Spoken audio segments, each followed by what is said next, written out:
what better thing is that? No, oh. That's okay. Whoa. It's all good. See what happens when you hide the wire. Go!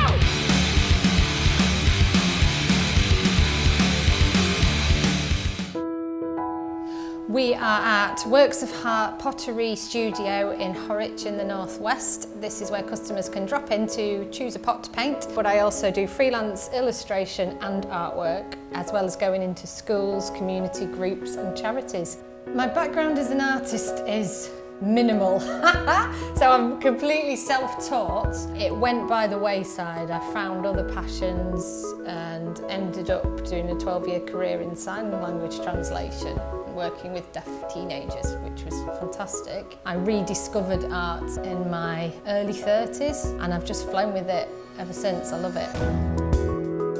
When people come in here, do you know what? This studio is a bit of a special place, I think, she says modestly. Obviously, a lot of children come. They can choose an item of pottery to paint and it stays here to get glazed and fired. I'm very proud of the fact that a lot of adults come independently of children and feel that it's an appropriate environment. You don't always want to go and be creative somewhere where there's a giant Peppa Pig mural on the wall or a little plastic chair, you know. And I feel very strongly that adults have the right to be creative as well. A lot of us think we're not, but actually dying to give it a go. The amount of mums and dads that end up joining in here. But it has become something of a bit of a social drop-in creative hub, and I love that. Just friendly, welcoming environment, which is what art should be, encouraging. And we have this mentality with art in particular that it's not worth doing because the end result's not going to be good. And I think it's far more important to have fun doing it. Does it really matter if it looks an arse at the end of the day? So the analogy I like to make is if I have the car radio on and a favourite song comes on, I'm singing along to that rascal. Don't care. It's just for the joy of it. So I don't then sit at the end of my sing-along and think, oh, it's slightly flat in the second chorus, or, you know.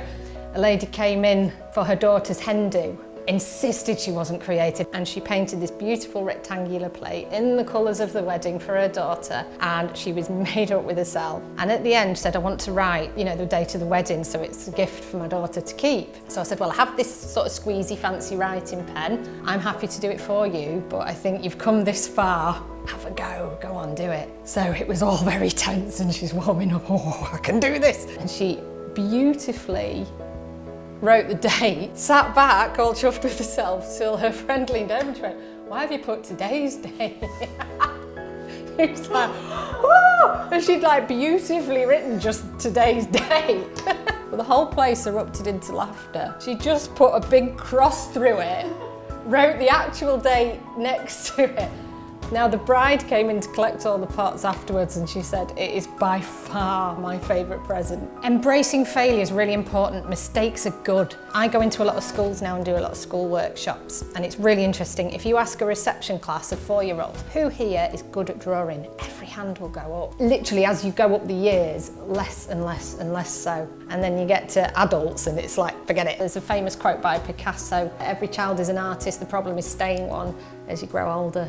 And it's so true. I tell kids, if I passed you a violin right now, would you expect to be able to play it perfectly? Of course they know they wouldn't. And you ask them why, because you need to practice. What makes art any different? Why are you so hard on yourself if it's not perfect the first time? Mistakes are how you learn, they're a good thing. We just need to try and change that mindset a bit. When it comes to my own work, the things that I probably consider my best art have actually all been born out of quite traumatic events, and it's very much been a coping mechanism. So I've lost both parents, and my dad in very tragic circumstances. My mum, it was just really awful timing because I had an 8-week-old baby. That's the time you want your mum the most. But there are also the times when this creativity came out. One of the first things I made was this mixed media piece that just said art saves on it, and it does. It's a coping mechanism. See, I have a theory that I can't meditate, and I find it quite ironic that the amount of times I've tried and it's stressed me out that I can't meditate. And I think sometimes when you're being creative, it's your meditation, it's your mindfulness. You are literally thinking about nothing else. I don't think I ever would have rediscovered art had I not had that tragedy happen. This studio was born on the back of that bereavement. Sometimes out of tragedy that you can push yourself, and actually loads of good has been born out of that. So it's a bit of a trade-off, isn't it? Would I swap those events and not have that back catalogue of quite moving stuff? Yeah, I would. On a personal level, my other biggest inspiration in terms of doing my artwork is kids. My daughter does a drawing. I can just fly with it. We'll often do collaborative things, or I'll get her to paint a background, because the scariest thing is a blank canvas. There's a joy in kids' drawings, and I love it. When you see them posted in social media and things like that, it's just joyous. Kids' drawings are joyous, and they own it, especially the really little ones. They're like, check out what I did. And we all go, fantastic. Well, we need to hang on to that. So my initial ideas come from, usually, if no one's died, they nearly always come from my daughter or a child, but I'm also very inspired by quotes and lyrics, along with animals. There's no I will be a crazy cat lady, I'm there, dude. I've actually been doing some very childlike illustrations, but to famous literary quotes. I initially started it for International Women's Day. I'm a bit of an Austen fan. It's not very rock and roll, that is it. But I was doing quotes by female writers like Jane Austen and Mary Shelley, but with quite childlike illustrations, so you could have them up in a nursery or something like that, bringing the two worlds together.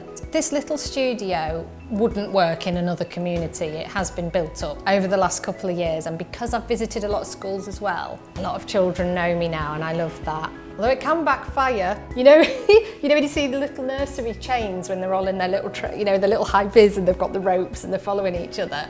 I did get shouted at once by a little kid going, "There's the pot lady." No. I go, pottery. That's probably not ideal, is it? But I have been viewing this shop as my little sort of trampoline, if you like. You never know where things are going to take you. And I think there's probably no worse feeling than what if.